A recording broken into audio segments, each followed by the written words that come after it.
Good morning, residents. Welcome to our Talk of the Town. Now we're transitioning to more outdoors and what we've called the front porch chat here at Carnwath Farms. A beautiful morning, and it looks like it'll be a beautiful day and a really lovely weekend coming forward in this prelude to spring. But as we've said before, Carnwath, nearly 100 acres, is a wonderful place. We've had a number of residents walk by already this morning while we started this taping. Today I'm going to review several things. One is the recent town board meeting. Just give you a little update on some of the things that we discussed at the last meeting. A little discussion about infrastructure projects later on. We'll be talking about a couple other things, including town hall reopening, Carnwath. And when we're going to move from this location in a little bit and go down to the mansion building at Carnwath and talk about a couple other things, including infrastructure projects from outside of Carnwath. So please, stay tuned, and we'll be, moving around a little bit here in this lovely park. But last Monday night, we held our board meeting. I hope that we're getting close to the end of non-live meetings that are handled through our electronic system. Right now, based on the current plateauing of COVID numbers, staying around 100 active cases at any one time in the town, I'm planning on reopening town hall fully to the public. That means no appointments will be needed on April the 5th. That's the first Monday in the month of April. And we'll be then resuming our live board meetings, the various board meetings, starting in the month of April, assuming the numbers go well. In that regard, while vaccinations are getting more prevalent, we've worked together in other communities with the county executive, and they're doing a great job in getting distribution out. You'll be seeing more pop-up sites. We hope to have another one in the future here in Wappinger, perhaps at R.C. Ketchum High School. I talked with Superintendent Bonk yesterday, and also about the progress being made at the school, and a tremendous amount of progress is happening. So let's keep our fingers crossed, but until then, please remember to remain socially distant under the guidelines that are constantly changing. When you're outdoors here at Carnwath and our other parks, still try to stay socially distant. Wear your mask when you're with non-family or people that aren't in your bubble, and you wash your hands constantly and observe basic common etiquette. To the board meeting last Monday, actually we had an awful lot to discuss. We did have a public hearing, that was concerning best value.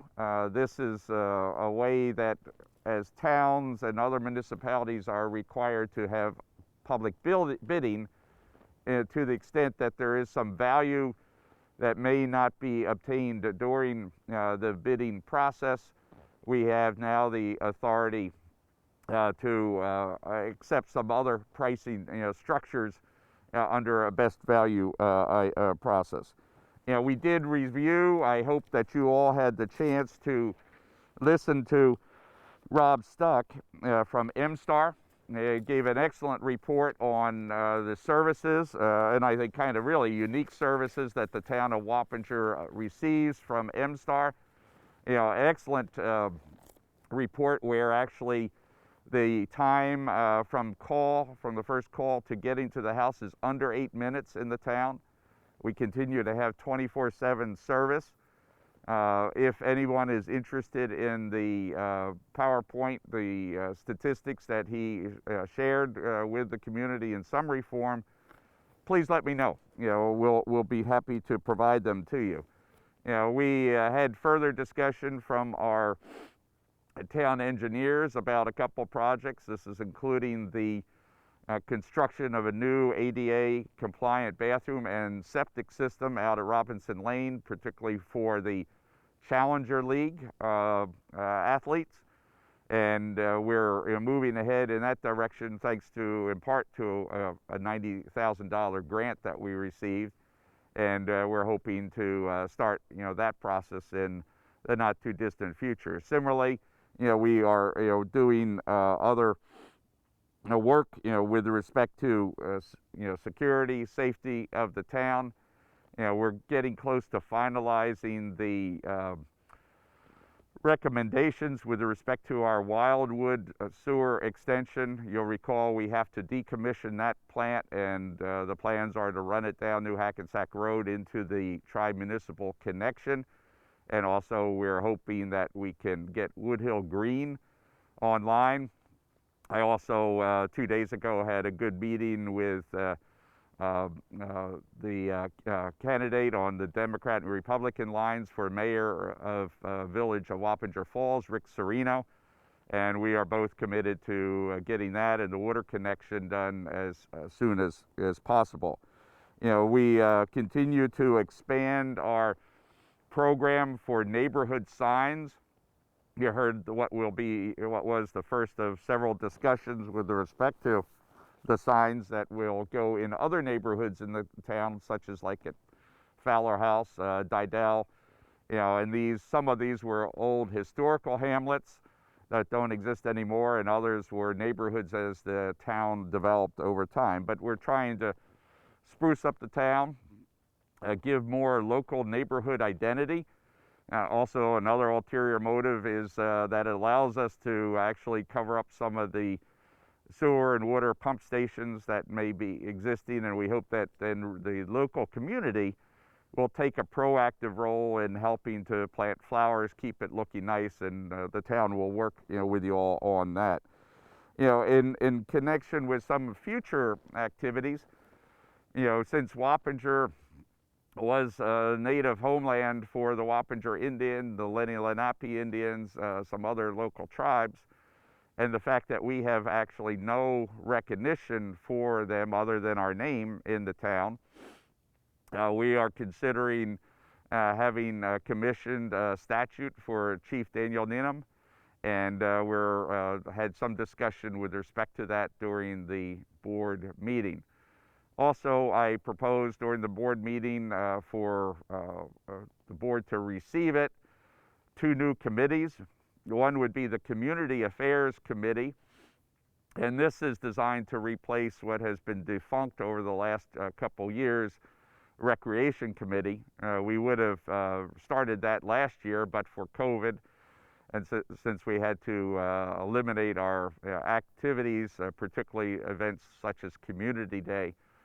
So this committee, I hope, will be passed by the board. It's designed to bring representation in an advisory capacity from throughout the town. Among the membership requirements, there would be 2 sitting members of the committee from each of the 4 wards and other participants. I'm proposing a 3-year term for those committee members. In addition, I also proposed a senior advisory committee in order to pick up some of the slack that we've had to actually increase the activities and involvement of our seniors, and a similar structure as with the Recreation Committee. So next board meeting we'll be having more discussion. Those charters we'll have available out online, also in hard copy. If anyone is interested, please write me. Send me an email, and I'll be happy to forward copies on to you. We had some discussion. People may not realize that in the course of assessing properties, businesses, individuals as well, may have the desire to challenge those assessments. This year, that process will perhaps be even more important, as the tax assessor did not assess properties last year during COVID.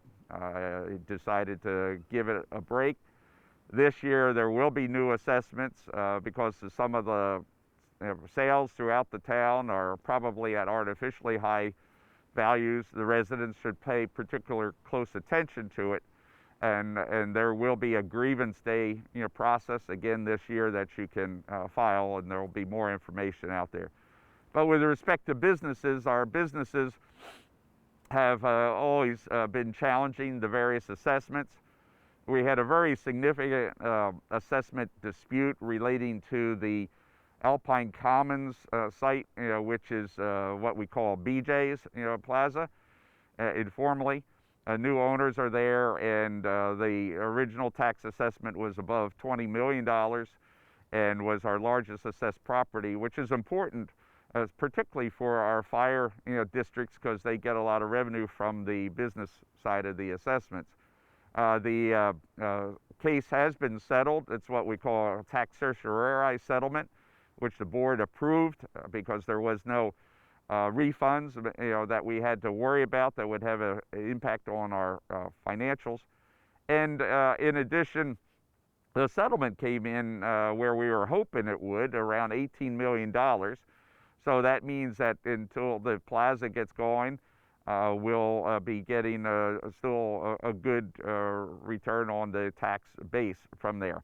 But also the good news is that we are in discussions. We're talking with the owners about the future development of Alpine Commons, and I think there's a lot of promising potential that we're facing. I'm still trying to get, and they have been working with us to get a Trader Joe's there, but Trader Joe's say it doesn't fit their demographics, but I'm going to be writing them again to try to get them convinced otherwise. So, what we'll do right now is we'll take a walk down to the mansion building of Carnwath, and we'll talk a little bit about that, particularly since we also approved the last of the major resolutions for the stabilization of the roof. And I'll talk a little bit about some infrastructure projects as I'm down there as well. So, we're going to go down there right now, and we'll see you in just a minute or two.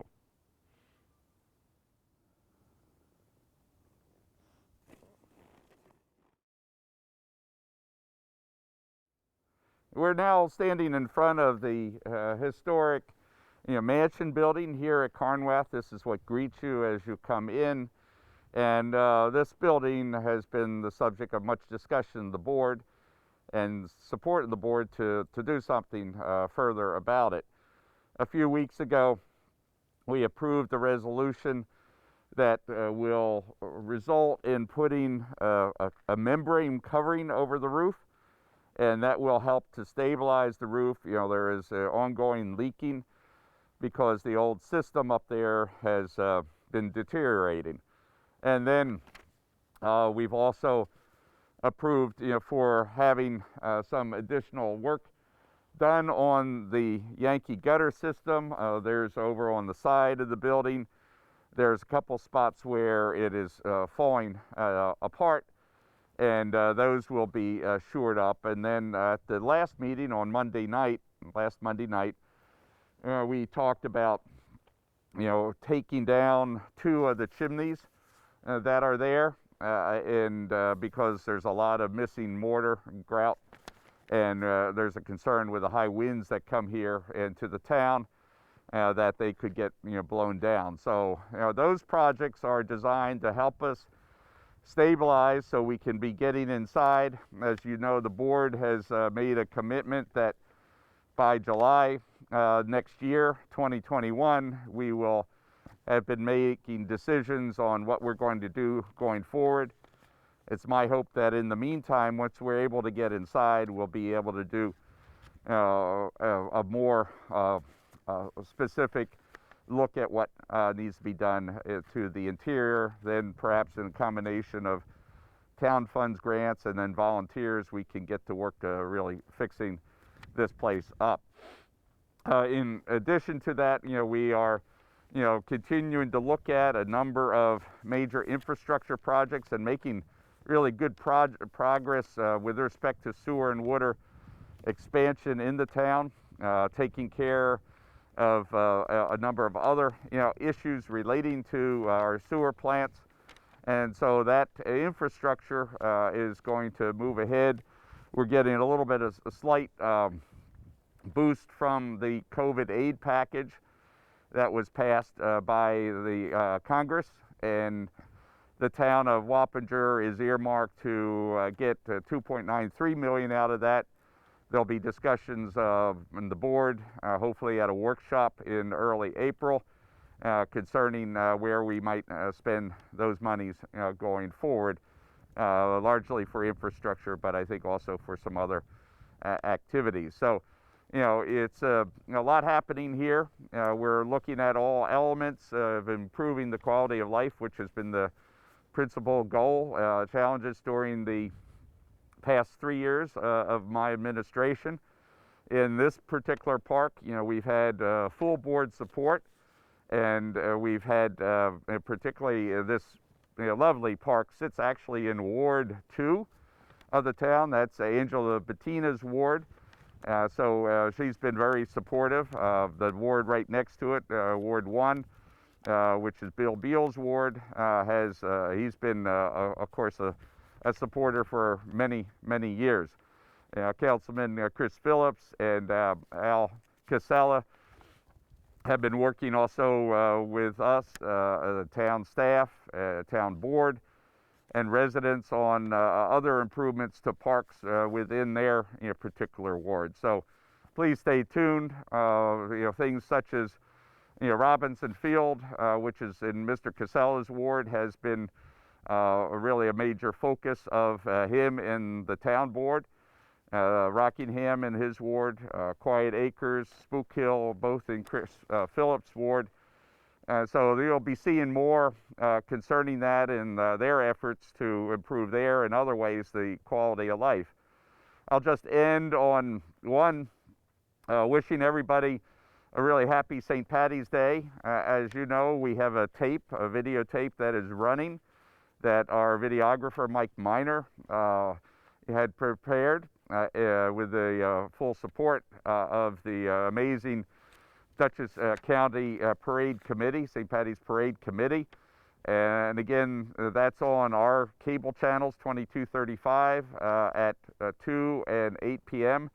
every day through, what is it, 17th or 17th, so St. Paddy's Day. So right now you can see it.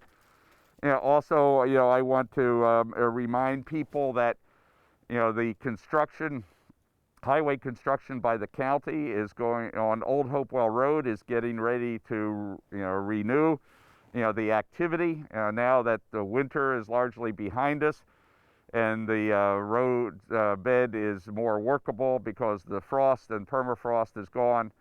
You'll be seeing a lot of activity with signs posting detours as well going forward. I'd like to also remind people that, as I mentioned earlier, we are shooting for a reopening date for all activities in Town Hall, April the 5th. That means that board meetings in the month of April, Town Board, Planning Board, Zoning Board of Appeals, will go back, public at that point in time. Recreation activities, senior activities, all of our activities are still subject to the COVID protocols the town has in place.